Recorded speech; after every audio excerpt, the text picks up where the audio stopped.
everybody, welcome back to Focal Collective. I'm here at Universal Studios Hollywood out in LA, and I'm going to be shooting with 100 TMAX. It's a Kodak Professional film stock. It's a black and white negative film, and I have my Nikon F100. I'm going to be shooting with my 35mm to 70mm 2.8 Nikkor lens, and I'm really excited. I'm going to go walk through Harry Potter World, go check out a couple of the studio tours, maybe go on a couple rides. But let's see what film I get. I hope it looks cool in black and white. It's like noon.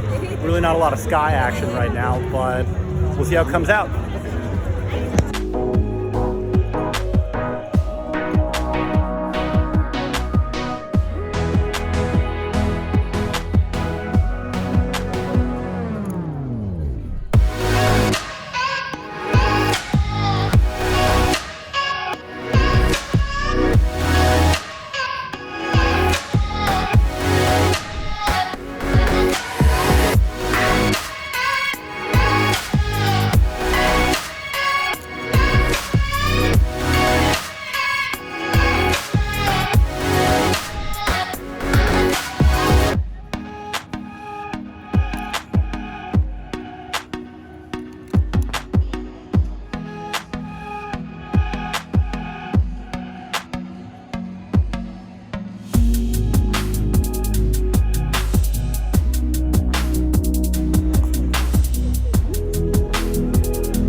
December 24th right now, and the park is a lot busier than I thought it was going to be. There are people everywhere, but I guess that's just kind of part of going to an amusement park anywhere in the country or the world, right? I mean, there are going to be tons of people everywhere.